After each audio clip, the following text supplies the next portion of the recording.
Welcome back to Boys and Ghouls Film Review, folks. I'm your host, Sarah Stephenson, and this is my co-host, Mike Stephenson. Hi, guys. And what are we reviewing tonight, Mike? Well, for a change, I've been able to introduce this one because it's a bit of my favourite sort of stuff here. Now, One of mine too. Okay, now, back in the olden days, back in the 30s, Universal Studios had an idea of making creepy monster movies. You had Dracula, you had the Wolfman, not to forget the Mummy. Now, back in 1932, they made the original Mummy movie with Boris Karloff. Right. That was directed by Carl Freund, I think that's the right pronunciation of his name, and produced by Carl LeMay Jr. Now, that was 1932. Now, in 1940, they did a reboot with an idea to make a franchise possibly out of it. So they made 4 movies.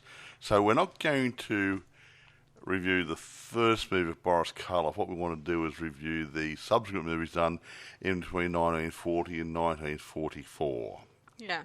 So there's 4 movies. There's The Mummy's Hand in 1940, The Mummy's Tomb 1942, The Mummy's Ghost 1944, The Mummy's Curse in 1944 as well. Yeah. Now, I'll just go through who the producers and directors are here, and then Sarah can take over telling the story, and I can drop in a little bit about the casts and the respective casts as we go through them. Maybe that might be an easy way to do it. Now, the Mummy's Hand, The Mummy's Tomb, and The Mummy's Ghost were produced by Ben Pivar, Pivar. The Mummy's Hand was directed by Christy Cabane. The Mummy's Tomb was directed by Harold Young, and The Mummy's Ghost was Reginald LeBog. Now, The Mummy's Curse was produced by Oliver Drake and directed by Leslie Goodwins. Now, I think Sarah can probably take over. I've got no specs on the budgets and box office or anything to go into. So we'll just bounce around through this one, hey? Yes, we and will, see what Mike. happens. See, guys, the one thing about this movie, as Mike's pointed out to you guys already, this movie is a sort of a reboot, a good reboot. Unlike in the past, the present reboots have been an ongoing bit of a problem over the years. So, but this is a good one if you haven't ever seen it yourself, because you watched the Boris Karloff one, wouldn't you? Everyone's seen that one, but this one was sort of under the, I wouldn't say they're under the radar, but they were done so long ago, younger people may not have actually been aware of their existence. Yeah, how's that? Although it has been mentioned, and it has been another example of inspiration. In fact, I think that The Mummy's Hand and probably the other ones were probably the inspiration for the Hammer's Mummy movie. Yeah, I think so too. I think they got the idea and they made their own. And then subsequently, a few decades later, Brendan Fraser got in on the act. Yeah. So each have been doing their own thing. The one thing that hasn't changed in the story is the following. The story deals with a priest who falls in love with a girl, and then he commits a terrible crime, and therefore... An act of sacrilege, yep. An act of sacrilegious, stuff. And results in his being buried alive. Yeah, so this is an ongoing thing that has been going on in all his movies. Even the Abbott and Costello one. Yeah. Yeah. So it's, except for when they did the Brendan Fraser one, they made out that the woman who was in question was a mistress to the king, a new wife, and was not allowed to be so much as touched by other men. Exactly. And, well, she was. She was touched, and it would make a very interesting story idea in my mind, that instead of her being just a girlfriend to the priest and stuff like that, she turns out to be this sort of thing is like adultery. And I don't know if Egypt had that rule of adultery. They probably thing. did. Yeah. I mean, I don't want to get into any theological studies here, but okay, just a quickie. Man. Moses, right, came from Egypt. He was raised in the house of the pharaohs. He would have known all the laws and everything of Egypt and everything else. Yeah. Now, when he led these people out of Egypt, and he got the 10 Commandments from God on the Mount Sinai bit. Now, some people believe that the Ten Commandments were not actually given to Moses by God, but they were inspired by God, and he wrote down a good code of conduct for his people. Another... Okay? And that, wait, can I say that? Yeah, and that included things like adultery and stealing and different things, but the main ones were worshipping. So, Yeah. Another mummy-related movie that resembles sort of some of the stuff from the other movies is one that was made by Tony Curtis. This was not too long ago, back in the 80s, I think. And it was a TV movie that didn't get enough praise. It wasn't all that good. It was not that good. And even... Poor Tony. Yeah, so I won't go into that one. I won't dig into that pile of oysters. So let's just dive into the actual movies, like the Mummy's Hand, the Mummy's Tomb, and the Mummy's Ghost, and the Mummy's Coast. The story goes from movie to movie, and it does actually work like sequels with a continuing storyline, which is good. Because in the first one, it takes place in Egypt, and then the characters are moved to either America or America. It was America. And then the story continues where the creature still is in America and has not returned to the Egypt where his ancestors roam. Something along those lines. Although in this movie, or these movies, I feel sorry for the mummy in this because he was exploited. Yeah, exactly. I mean, aren't we all?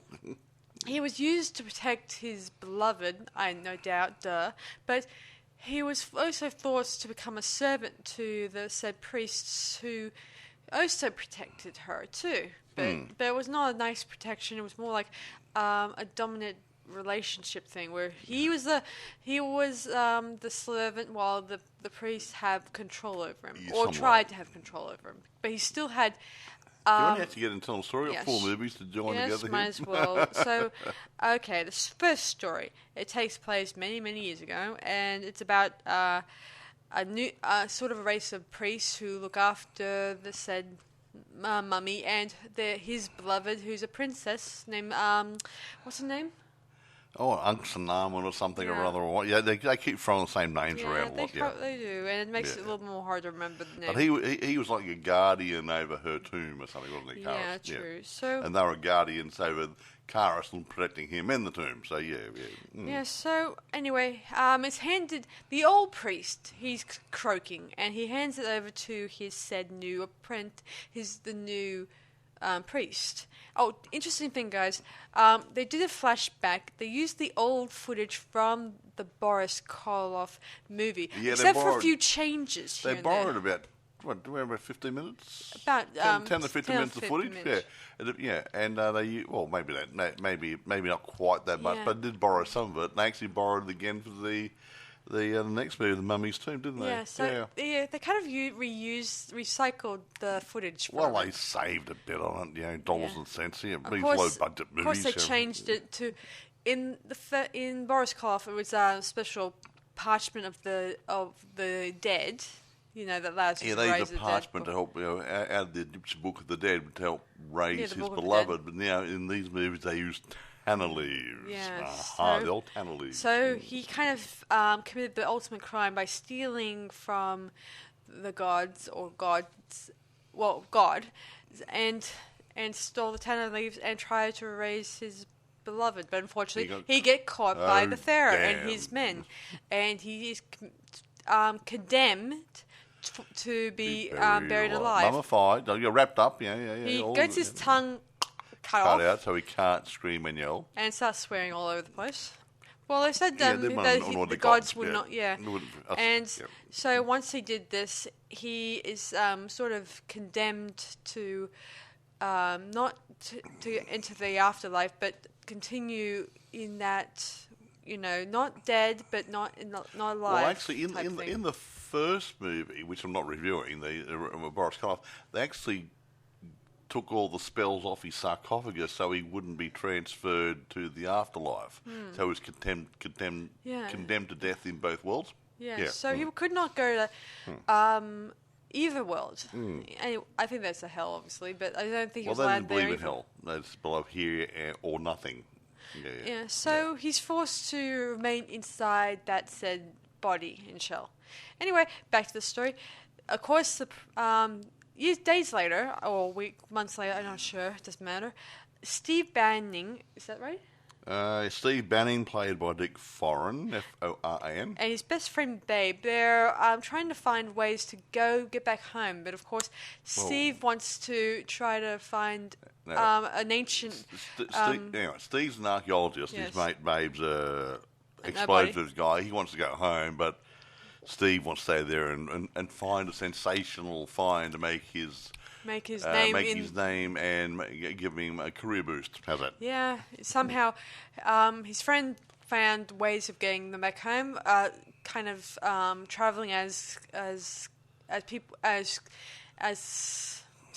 people on a boat, sailors and stuff like that. But of course, he doesn't want to do this. He wants to, and they're broke, so they don't have money to fund any dig whatsoever, and they use their final few dollars they have to buy an old pot. Old jar. An old jar. It looks like an old relic. It looked pretty new to me though. Yeah. Anyway, most of the time in Egypt, sometimes you can come across old relics like this, and sometimes don't trust them. Yeah. Sometimes you can they can spot fakes. When it says "Made in Japan" on the bottom, you got a problem. True. Yeah. I mean, I think when I was watching the Curse of the Tutankhamun's Tomb movie, that explained a little bit more about how to spot a fake. A little bit more. Aha. Anyway, so they buy the jar and they head to the Cairo Museum, and where they examine it with another fellow archaeologist. There's a mean guy there. Who was it? He played the archaeologist guy there. Petrie. Yeah, Peter. Yeah, he's a good guy, and he's right. And they show it to an Egyptian guy who worked there, and he broke the jar into pieces. But that doesn't stop Steve and his friend Babe in their pursuit of this. Of course, they're being watched by this said evil priest. The evil priest was the one who broke the said jar. Yeah, and he has a spy who's been watching very closely. These guys, Steve and Babe, and watching him very closely. Mm-hmm. Yeah, they soon go to a bar, and as their Babe is playing a sort of a magic trick with cards, Steve gets a telegram from his colleagues from America saying to come back and work for them at the museum. Yeah, in the bone washing department, you're useless. Yeah, somewhere. Yeah. How rude. Of course, Babe is excited. They can go home finally, but Steve feels like he's being given the short end of the stick, so to speak. Which is not really what you want to hear. You don't want to be the one who in the bone washing department. Yeah. Anyway, so they then meet a magician. Traveling magician named Solvani. Played by Cecil Kellaway. Yeah, he's great and funny. Yeah. He's a lot more funny than the guy playing Babe in Babe was supposed to be comedy relief, but he wasn't that funny. Sorry, Babe. Anyway, he tricks him out of getting him to pay for drinks for them. So he does play an awesome trick on them by outsmarting him in the card game thing. Anyway, we've got 4 moves to get through. Yeah, sorry. The priest. Evil priest. He actually approaches Solvani's daughter. What's her? Marta? Yes, Marta. Yeah. She's a beautiful brunette. I think. I'm not sure. She might be a brunette. I wouldn't say no.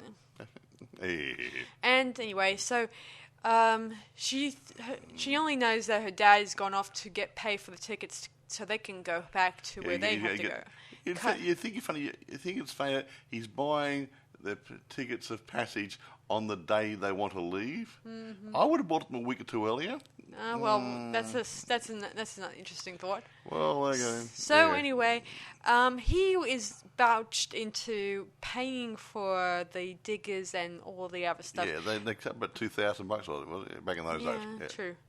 Anyway, he thinks this is an awesome opportunity. But this is not the first time he's been swindled out of this sort of thing. It seems that he's been known to get his... he was gullible. He's a nice guy, and people take advantage of him. His daughter, getting annoyed with him, decides to go to the hotel where Steve and Babe were at and try to use her trick revolver to get them to hand over the dough or money. Hand it back, yeah. But he couldn't because they're already spent it on getting supplies and diggers and transporters and stuff. Yeah, she still thinks that they're swindlers and thinks... Because she believes the evil priest, even though he's a stranger to her too. Therefore, but he comes over as nice and businesslike.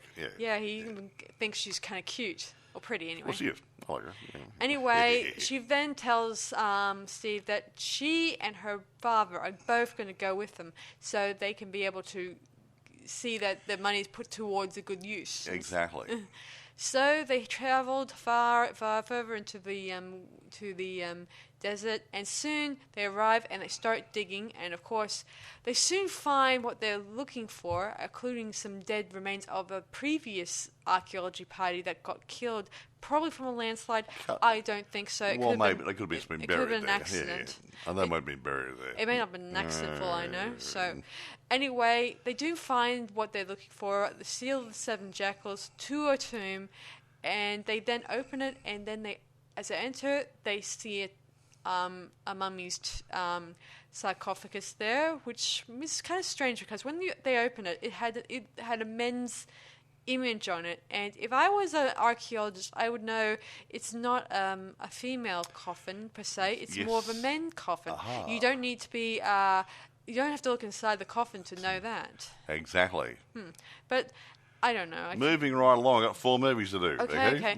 They open it and they see it. The inside, it's the dead body, and they are disappointed. Like, oh my gosh, They're looking for a princess. They got a man. Yeah, and they're baffled by this. Like, where are the jewelry and the treasures that come with being a mummy? But this is an ante-room where the guard mummy was. I didn't know that. Yeah. As they're camping out, they discuss what to do next, and of course they discover the tanner leaves, and the evil priest arrives there, and he kind of causes the mummy to rise and attack Petrie, I think it was. Yeah, Petrie went first, I think. Yeah. And a guard who was Egyptian. He went next. He got killed off. And just the 4 of them, the 2 guys, Babe, Steve, Solvani, and his daughter. Yeah. Marta kind of works out that there must be a connection between the tomb they found and a sort of a rock that had the princess's name on it, which was on the other side of the hill there, which could mean that they might be near the princess' tomb, but there's a connection between the 2 of them. Yeah. The 2 of them. Exactly. But anyway, they decide digging behind the mummy's thingy tomb, but they didn't find anything, and they decided to wait until later on. And then they found the manservant is killed, and they decide to move Marta and her dad's things into Steve's, tent, because that's where the murder took place, and you don't want to be placed in a place that just got a person killed. So anyway, right along. So see, the reason this is happening is because the servant, the thief I told you about, he's actually placing tanner fluid that's melted down and placed inside each individual tents. It's a bait for the mummy to go after it. Yeah, to drink and yummy, yeah. And kill the. I prefer a bourbon myself. Me, yeah. Soon enough, the mummy comes to Solvani and Marta's tent. I mean Steve's tent, where Marta and Solvani are sleeping in. Of course, he's about to kill Marta's dad, but he just got a shock, and the mummy took her away. I would. Yeah, and of course they decide to go try to find it. They find the thief. They kill him, shoot him, and they find the medallion. He has a medallion around his neck that kind of it gives you the shows the. It's like the pot, but a bit more detailed. Yeah, it shows the full details of the whole the cave, and there's a bit of a sort of a map inside on the medallion that explains that there's a passageway between the mummy's cave to a temple on the other side of the mountain, where the princess is buried. There you go. Then. So Babe decides to go and check out the temple on the side of the mountain, while Steve goes back into the mummy's tomb to find the entrance. He discovers it behind the mummy case, which eventually does pull apart and able to walk into there, of course. Of course, when we arrive there, the evil priest plans on turning Marta into an immortal woman, obviously, and plans on, I guess wants to have a relationship with her. Gosh knows what. Yeah, whatever. Anyway, before that could even happen, eventually, he hears something. He hears the babe in the woods. Man, babe in the woods. Oh man, that sounds so stupid. Well, that didn't go down well, did it? Yeah, I think it was a bit of a joke whenever I think of that name. Yeah, anyway, he decides to take a gun and go and find out the person who's going to be coming into the temple very shortly. So Babe walks up, finds the temple, and he eventually shoots the evil priest. Oh, well, I did say that the evil priest has been played by George Zucco, who was in a lot of these old movies. He was in a Sherlock Holmes movie. He played Moriarty and different things. He got around. He had that sort of sinister presence about him. He does have a sinister eye about him. Yes. Anyway, Steve finds Marta on an altar, and she tells him about the tanner fluid. And he has it carried around in his pocket. I think he found it, just on somewhere, and he's been carrying it around, and that causes the mummy to sort of is following him at this very moment. It's mine. That's all right. Of course. Once the mummy arrives, he breaks the little vial, and he begins to proceed to the urn. They had a little thing heating up some leaves there on a little flame under a little stand, a lamp stand type thing. Yeah. If he drinks it, then he will be an unstoppable monster. Eventually, just like a 5-year-old. Yeah, Steve fights him, doesn't do so well, but eventually throws the remaining tanner fluid into the ground, onto the floor, and the Harris gets down and drink it. Yeah, and so he then takes the fiery thing, and throws it on the mummy, which he burns and sizzles and bakes, and then our leading characters were able to find the princess and the jewelry and all the stuff.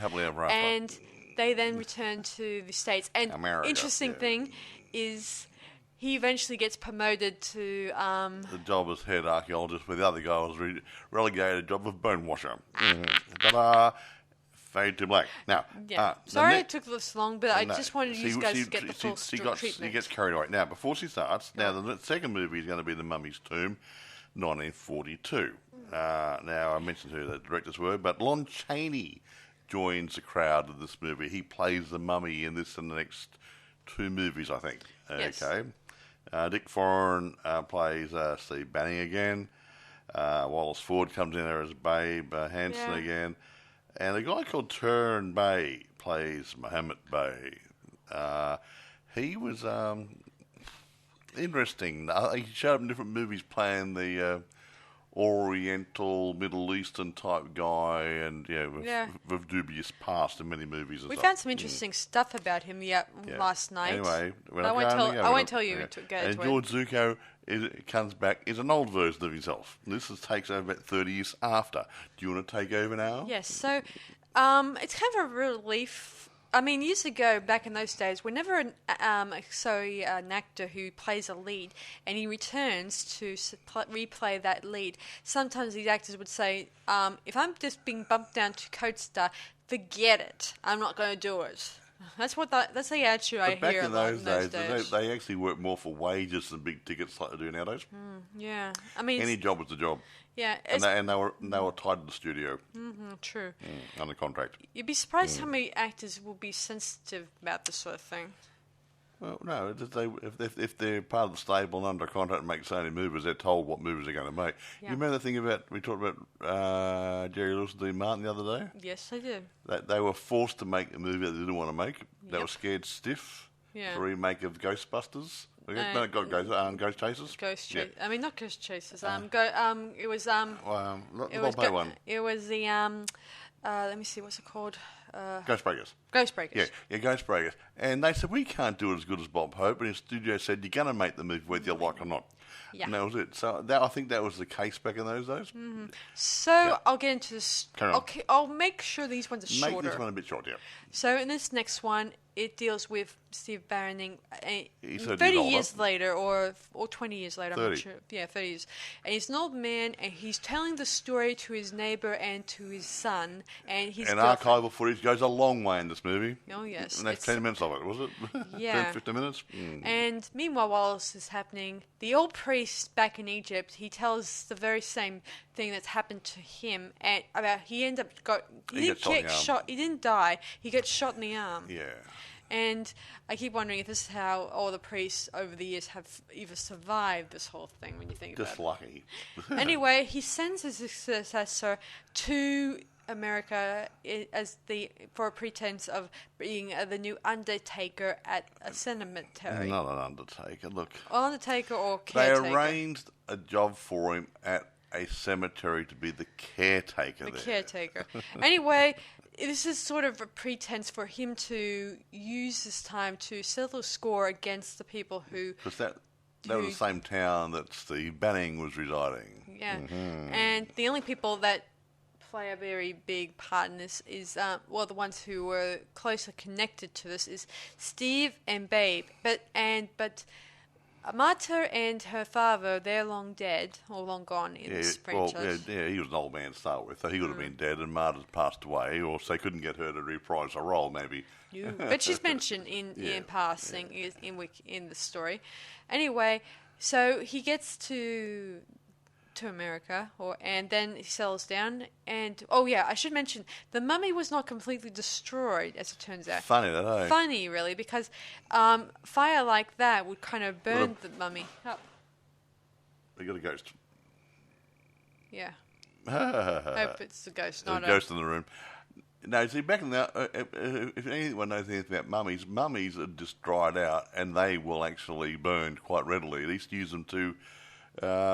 Use them as fuel in steam trains over in Egypt years ago. The cheap mummies, the ones that are known as. Yeah, nobodies. Yeah. I heard about that. They burns readily. Very good. Throw another mummy on.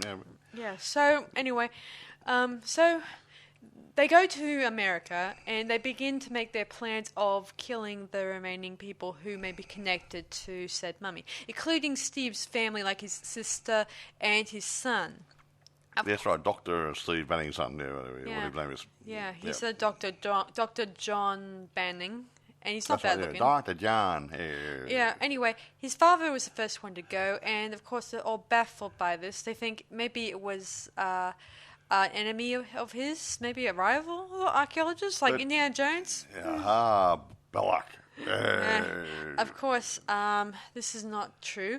And meanwhile, the priest discovers John's love interest and starts feeling romantic feelings towards her, in a sense. Of course, anyway, so moving on. Steve Banning's sister is the next to go. And we also heard that each death connected to the mummy, it leaves a greyish mark around the throat. Yeah, a bit of mummy mould off the bandages. Of course, Babe, who returns, tries to explain this to John and the police, but they don't believe him. They think Would you? No, that's right. He tries to tell the media, but they just probably think that the story is just not really, not newsworthy. No, fairy tales and stuff. Yeah. Anyway. There's a lot of media that's came down there just to trying to scoop up a story, stuff like that. Well, murders make good reading, don't they? Yeah. Of course, Babe is the next one to go, and John discovers a mummy wrapping on a tree, and he heads to the sheriff's department, and they examine it with a scientist, and they discover the mold and how this mold was actually a 3,000-year-old mummy wrapping, and they realize that. Whoops. That Babe was telling her the truth, that it is a living, breathing mummy. Anyway. Of course, they decide they better form a posse and try to find this mummy. So chases around the township. township. Before that happens, John is actually promoted to become a captain in a medical corps or something. Corps, so he has to report to Washington in the next couple of days. Yeah, so had to resolve this matter really quickly. Yeah. He tells his girlfriend this, and she's all thrilled about the idea to get him away from there, but he wants to get married to her before he heads off to his army duties. Anyway. And so, of course, they decide to do a quickie wedding where... A registry office or something, rather. Not the registry office. At first she suggests, why don't we just go down to the registry's office and just fill out the paperwork there? But he wants it to become a special day, so he suggests they have the wedding at the family home. At the family home. In memory of his dad, and I think he would like that. That was a bad move, wasn't it? Yeah, they burnt the house down. Meanwhile, the priest is actually watching their talking and realizes that he's formed an attachment to her, and he thinks if she gets married to him, that will continue the bloodline. You have to kill the baby and that sort of stuff. Yeah. So he tells the mummy to go and get her, and so he can use the tannin fluid to do the same thing that the owl priest failed to do at one point, right, Mike? Yeah, something like that. Of course, the mummy does this, and while this is happening, the lynch mob is formed, and her mum approaches them and tells them that the mummy has taken her kid away. So they also find out from one of the locals in the town saying that he knows of the person responsible. Meaning, he's actually he says that he was the caretaker and he was doing some final paperwork with said about something. Yeah, about forming a resting place for himself, and he was talking about Egypt a lot. Yeah, and he was quoting lines from an Egyptian Bible or something. The Egyptian Book of the Dead. Yes. Anyway, they then head down that way and they confront him, and at the same time he kind of gets the mummy to hide John's girlfriend. Whatever her name is. Yeah, and so eventually they confront him, and he's about to shoot John, but luckily enough, the sheriff was able to shoot him in turn. And they then follow the mummy, and the mummy's actually heading towards Steve's old house. And the place begins to catch fire. Well, yeah, people they start using torches and stuff like that. It's a Frankenstein bit of all torch, yeah. Luckily, they were able to get to her, and they were able to get out, obviously. The next story after this one is not really my favourite, because it's so wait a minute. very lame. Anyway. Because each one of these stories seem to be John and his girlfriend, fiancé get away, they get married, right, and we believe the mummy got burnt in the house fire. Again, yeah. Right. Now it faded to black. Yeah. The next one is called The Mummy's Ghost, and this one deals with so it reminds me a little bit of another Boris Karloff movie about a reincarnation princess and then he tries to steal that princess away and try to make her his everlasting bride, whatever. Yeah. Anyway, in this one, the princess herself, she does feel a connection with said Carlos. I mean, Clarice. And he's also Don Chain Jr. reprised his role in this movie again. He's a regular Kane Hodder. Well, in 1942, he renewed his contract with Universal Studios, and they said, right, we've got some movies for you. Wham, bam, thank you, ma'am. Yeah. Anyway, it doesn't end really well because the mummy takes her body into the swamp and there they remain for the next couple of years. Yes, he's really skimming over this one, isn't he? That's correct. Yeah. Actually, I will say one thing before. Although this one came out at the same time as this Yeah, they had two in the one. one year. I will say one thing. John Carradine played Joseph Bey, the Egyptian person in this one. You don't know John Carradine. You know David Carradine's father. Oh, cool. Yeah, the guy that's I know Kung Fu and stuff. I know who you're talking about. Yeah, so he was in a lot of movies back in those days, and George Zucco was in there again, probably some archival footage. Well, as you say, you can't exactly escape this sort of thing, guys. And then the last movie will have to be The Mummy's Curse. Mummy takes a holiday in Bali. No, the Mummy's Curse. Yeah. So this one deals with the priests have to They try to go and search for the mummies that are in the swamp. The swamp is at this point going to be drained for safety reasons. It's an engineering crowd there to drain the swamp to make it healthy for the people in the township, and they're probably going to make farming land or something out or doing something. Yeah, they didn't actually go into that. Of course, just like the Egyptian people, the workers feel like this dig is, this job is cursed. Of course, there's rumours of the mummy prowling around through the swamp and different things. Yeah, our newest hero in this one is called, let me see, Dr. James Halsey. Played by Dennis Moore. Yeah, along with the evil priest, a new evil priest alongside him, who's pretending to be his friend, obviously, an ally. And James also falls in love with Betty Walsh, who's actually the niece to the guy in charge. Yeah, head guy, engineer guy who's charged with the job of draining the swamp. He's a bit funny. I like his bad temper. He's a sarcastic. He's a bit like me. Yeah, I like his bad temper. It's usually hilarious when it's really funny watching these types of movies. And actually, the guys I will say one thing before you progress. The other two films or three films, were supposedly based in the Massachusetts rural area of that area, of Massachusetts. Now, this one here suggests references of the Cajuns and the Bayou, which is further south. Oh, I see. That's why I had they talking that French accent, sort of Frenchy accent. And, yeah. So, and that's all about swamps and bayous and everything. True. So, they've changed the location without telling anybody. Yes, true. So, anyway, so they begin to make. So James, he's there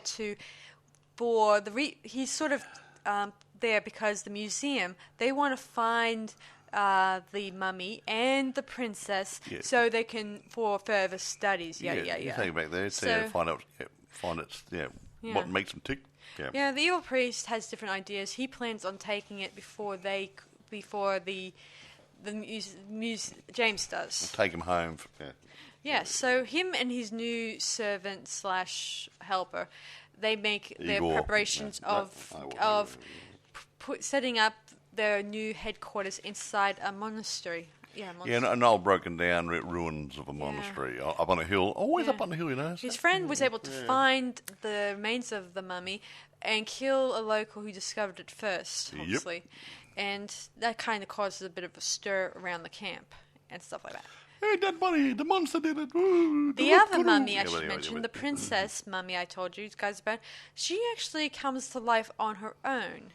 I don't know, maybe out of particular reasons, because she starts getting off the ground and starts slowly somehow getting younger, or not really getting younger. Well, getting her flesh back, getting her normal flesh colour and stuff. Thanks to the sunlight, it kind of helped. You got a tan. Actually, one thing bugs me. What's that, Mike? Well, was she actually the princess? Yes. Or she was the girl from the previous movie who had the spirit of the princess inside her. Yeah, that's a interesting one, because in this one, she has amnesia and she can't remember. She doesn't remember her previous existence. So I think that she died and the princess spirit took over the body. I think so. You could be correct about that. It's kind of sad when you think about this, that the woman from that movie. I mean, in the Mummy's Ghost, that part of her is long gone from this movie. It's kind of sad when you think about it. But she then gets discovered by one of the workers and taken to a sort of a bar that the other workers go to, or boarding house, whatever. And he asks the head singer to look after her. So the manageress, probably. Yeah, manageress or whatever. She looks after her. She gets her fresh clothes, but the mummy appears. Thanks to his boss. Thanks to the evil priest's servant. He discovers where she was, and this gives the mummy to a sort of a lockdown on where she is. Therefore, he starts pursuing her after he kills the lady in charge of the bar. Yeah, everyone gets killed. Yeah. Yeah, and the princess runs into the woods. Unlike in the past, where most of the time these girls just faint because they're lame. Fainty time. Yeah. Every time I've seen these movies, they always seem to faint on me. Yeah, and then the girly faints. The manny picks him up and takes him off to safety. Yeah, Why? James and Betty, they were driving along. I guess they came back from a date, I think. And, yeah, probably. Yeah, they head back to their camp, and where they try to talk to her, try to get her to remember anything, even if it's just a few bits and pieces from just a few hours ago, because she doesn't remember the guy who helped her to the bar, or the woman who was helping her. But she seems to know a lot about Egyptology, doesn't she? Yeah. Yeah, she begins to help James in his studies, and she explains things in such detail about the wrappings that he's found, in the area. Yeah, he's actually impressed and thinks that this is going to help his research. He might be an archaeologist just like him. Of course, the evil priest approaches her, and he's about to lead her back to where she belongs, but James stops him, and he asks him, "Do you know this woman?" And he says deniingly, "No." Not me. I didn't do it. Anyway, he then sends the mummy off again to get her, but she eventually wakes up and starts running to the local doctor, and she tells him that he's coming for me, and she knows he's coming, and he then kills the doctor, and she continues running through the swamps in the forest. And the local men, they start searching for her, but of course one of the guys gets killed in the process, and she kind of heads back to Betty Walsh's tent again, and she explains the situation, if not in detail, saying that the mummy was coming there to take her away, and she just feels like all her memory is kind of fickle at this point, because she doesn't know what the truth is. Like, she can't piece together her past. She just knows these little details but other than that, she doesn't. She continues to have amnesia and stuff. Yeah, just bits and pieces because she's dead. Yeah. Anyway, the mummy does eventually catch up to her, and he takes her away. And Betty and the evil priest's servant leads her to the abandoned chapel, obviously. I mean, abandoned monastery. Yeah. And he's with the pretense that she will meet up with James there. Of course, he lies, and he tries to take advantage of her. Of course, the evil priest gets wind of this, and he gets annoyed with his servant. Said, "The curses of Amoir is on you." Yeah. And of course, he kills his boss, and wouldn't that be lovely, guys? He makes advances on her, and James appears, and they begin to fight. And Karas appears, and he gets annoyed. Yeah. He then attacks the servant, and then causes the ceiling to the monastery to collapse on them. Yeah, so Karas, we believe, he's been buried, or not buried, he's slowed down a bit. And the other guy died. Yeah. They then head into another room where they find the princess's sarcophagus and see that she's now turned back into a mummy state. And James realizes this is the same girl, but they're happy that they both have both mummies. They'll dig up the remains of Carlos underneath the rubble and hopefully take it over to the museum. Yeah. Now that the secret of the Tanner leaves are over and the priests are finished, there's no cause for them to re-emerge and continue the pursuit of their evil plans. And no room for a sequel. So, but it's nice that James and Betty, they kind of live happily ever after at the end of this movie. Fade to black. Fade to black, yada yada. Having said all those good things, these four movies do join up quite nicely, apart from a few, like this one here was relocated to the Bayou area instead of Massachusetts and that sort of stuff. Yeah. Apart from that, no major problem with it, have you? Yeah, no major problem. A good basic story. It's a basic story. Bear in mind, guys, whenever people do make movies like this, they don't concentrate on the little details like you and I. Like, they don't say it still has to take place in this said place, and stuff like that. But it's quite different from nowadays, where we have to focus on that place where to continue the story. Well, we try to do that, have the same feel, but the whole point is it's a swamp's a swamp, But when you got all these people with different accents running around, you say, wait a minute, you take it from Massachusetts now, it's obviously in the Bayou area, and you've got Cajuns down there. It's noticeable. Yeah. One thing I like about this one is that it has a mixture of different communities working in the production. Yeah. I mean, there was even a comedy relief African American in it. Well, I know it was comedy relief, but he was a bit of a weirdo. Not being nasty to people out there.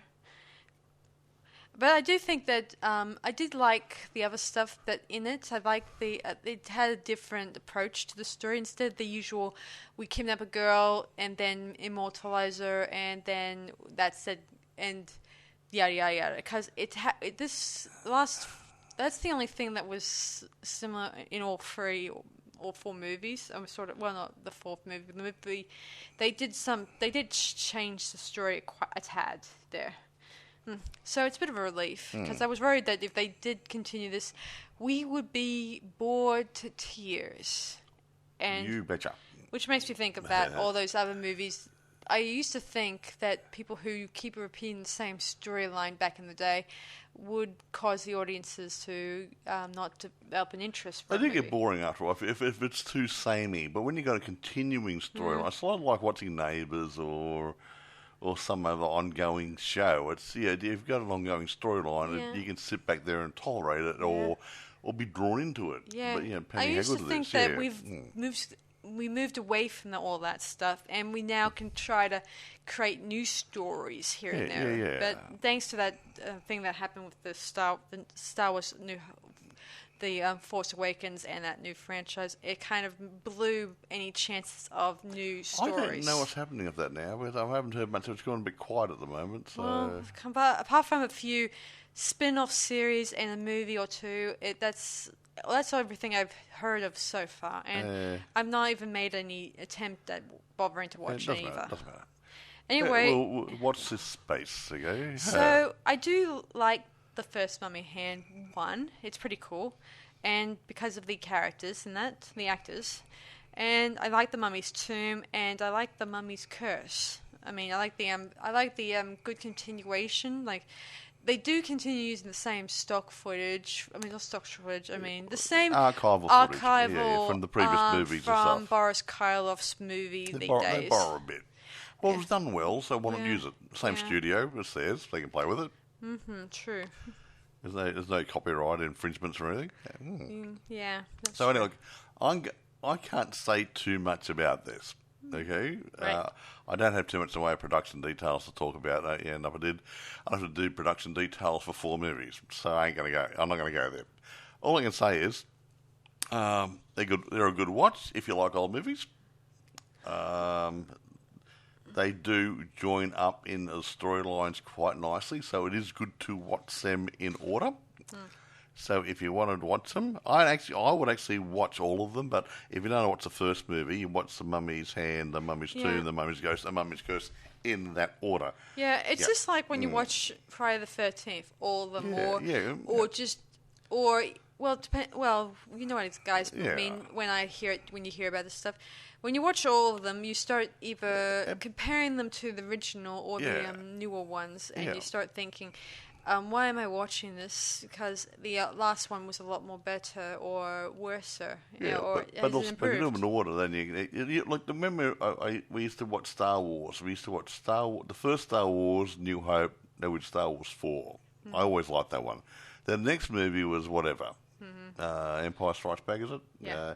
Which is number 5. I thought that was a bit quieter and not as good as the first movie, but then the last movie, or the third movie, which is number 6, which is Return of the Jedi.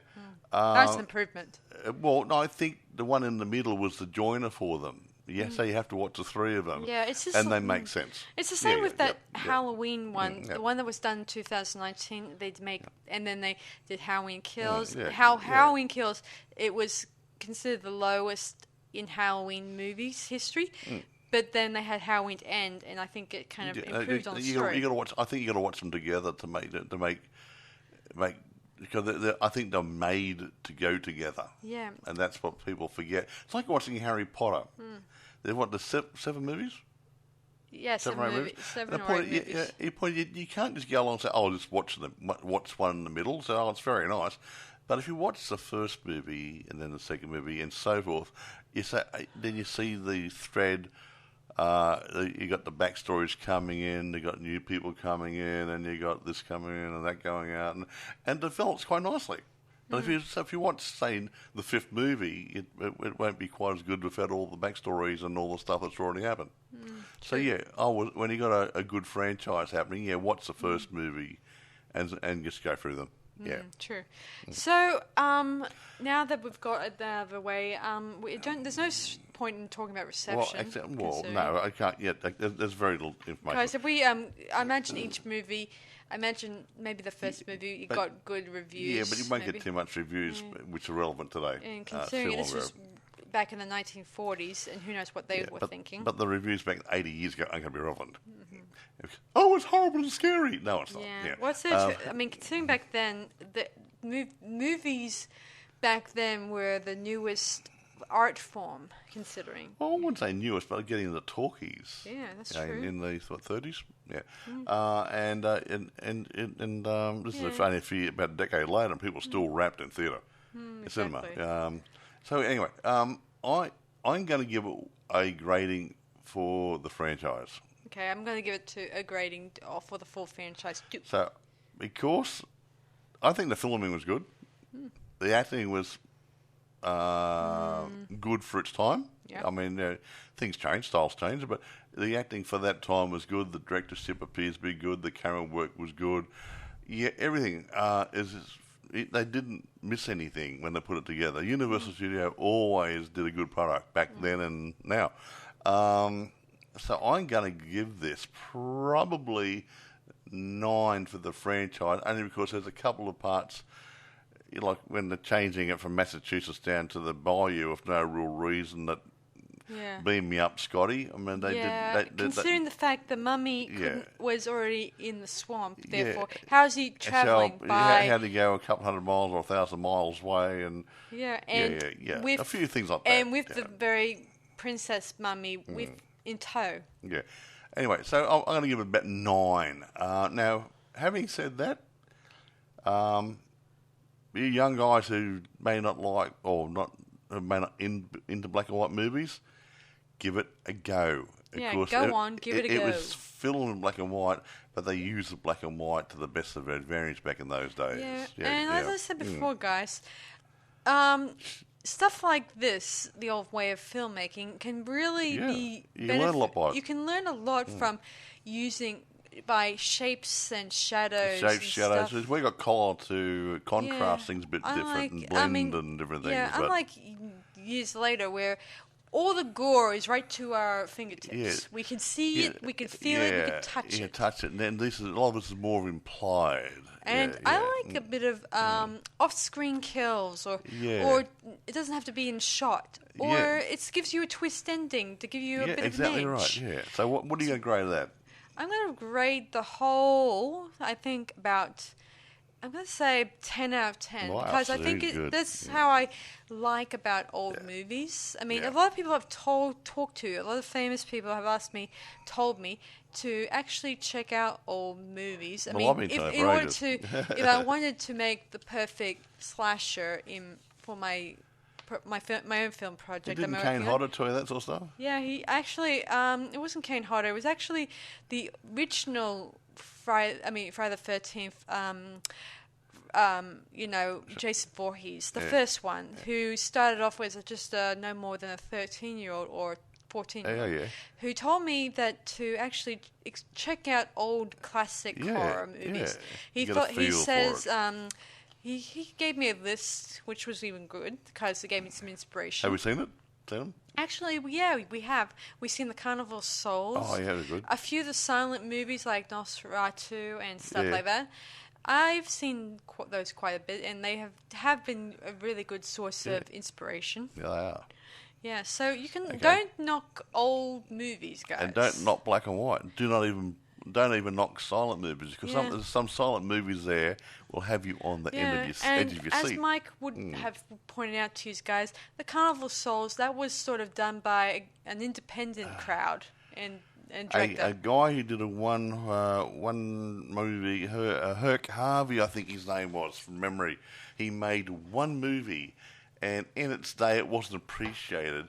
But by the time he died, it was starting to become a cult movie. I don't think he was alive long enough to see it get to the cult status. So, exactly. But he used to do, I think, audio visuals for training modules on film, and he's doing that sort of thing. And he did this to have a go at it, and he even starred in it. Yeah, save a few dollars, hey. And he played one of the ghouls. But Herc Harvey never saw his baby grow and develop and become a cult classic. So it's a shame, So that's my opinion about the Mummy movies. Availability, guys. Availability, fellas. Here we go. eBay. They're all available for sale. I'm going to say something here. Watch out for old VHS tapes. There might even be some laser discs there. Be careful. Yeah, and be careful if you guys are looking up mummy movies, like this the name, just remember which ones. You'll have the names of the movies and the dates. Yeah, like there's even a mummy movie called The Mummy's Shroud, and I don't know what that was like. Hammer, wasn't it? Yeah. And there's the one that Hammer made, obviously. There's one called The Curse of the Mummy, which is in this movie. Yeah, so you got to be careful. So careful what you write on Amazon. But Sarah will have it in her site of each mummy movie with the date. Yeah, so you know which ones they are. Because if you pick the wrong one, like say when a certain person went ahead and got the a movie last year that movie that we reviewed last time. Babes. No, not Babes. It was actually The Adventures of Aladdin and Aladdin movie. Yes, right. Aladdin. Where people said we were looking for the one that you've seen at Disneyland, the live action one. Yeah. And they got a different version. Of course, they bought the wrong one, and then they complained about Amazon or somebody cheating them, giving them the wrong movie. No, you got the wrong bloody movie. It's a wrong date, wrong name. You bought the wrong product. Yeah. So if you have a problem with the date, remember to put in the name of the cast members. Yeah, but if we've got to name all these movies and dates, if you want, go on to the internet, Wikipedia or something else, IMDb, have a look. Yeah, that's the right one. They're the actors. Then go on Amazon, which I haven't said yet. You can rent them on Amazon Prime. You can buy some, not as many as on eBay. And again, watch out for old VHS. But just be careful of the names and the dates. Yeah. The name might be something. There's so many movies just called Frankenstein or Dracula out there. Yeah. You really need to put the date in, otherwise you'll get the wrong movie. Yeah, it's just like in the old days, they also had many different Frankenstein movies, the same, and along with a few. I just said that. Yeah, just they kind of ran a long time. They said Frankenstein, Dracula. There you go. And if you didn't get the right date. and the right actor, you'll get the wrong movie. So you be very careful. Yeah. You don't want to waste your hard-earned money, do you, folks? No, we don't. Anyway, do you want to kill now? We're about an hour into it now. Sure. Thanks for listening to our latest podcast, everyone. Let us know which of the 4 mummy movies we mentioned is your favourite. Well, actually, one going to say something. I would like you all, if you will. No, watch them all. Yeah. Yeah, watch them all in order. Yeah. Okay. 1, 2, 3, 4, and then get a feel for the whole thing, and then comment on which one was best, or did you like the whole feel of the whole franchise? Yeah. Yeah, how's that? Oh, yeah, that's right. So that's it for us tonight, guys. Be sure to check. Yeah, so hot. Yeah, it's been a hot, humid few days. I'm just dribbling the sweat at the moment. In the last couple of days, we've been actually working our butts off on my latest film project. Yes, he's been working very hard. Had a 3 day? 3 day of filming non-stop. Yeah. Well, not non-stop because we had to leave the place we were filming at about 5 o'clock. But full days. Yeah. I wish I could do a few nighttime stuff, but I have to talk to the organisers for that. Well, you won't be able to do it there because there's a security guard block out. Well, they said I can up till 9 o'clock. I'm fine with that. I can work on that. You got to be out by 9. I'm sure I can work in those times. Constraints. Okay. Anyway, next by the time you get this, it will be February, and it will probably my next film shoot will be around the end of February, 25th, isn't it? 25th and 26th, and so if you guys check it out on Black Cat's Film Production. If not there, check it out in Prom Queen. That's the name of my film project. So be sure to check it out and let me know what you guys think of my... Have you got any photographs in there? There's photos and a bit of a vlogs series behind the series. Oh, cool. So I'll let you guys know how it goes, and you guys have a good week for you guys. And be sure to keep yourself... Make sure you keep your water levels good because it's been really humid here. At the moment, I mean, it's not so much the heat, but the humidity's up really high at the moment, and I'm just scribbling. Very uncomfortable. Yes, so continue drinking water wherever you are, even if you're not, even if you don't live in Australia. But continue drinking water wherever you are. Whiskey's good too. Don't get him. Don't listen to this guy. All right, that's it for us tonight. So thanks for listening to our latest podcast, everyone. This is Sarah Stephenson. And Michael. Saying see you guys around on Boys and Ghouls. Bye for now. Bye, guys.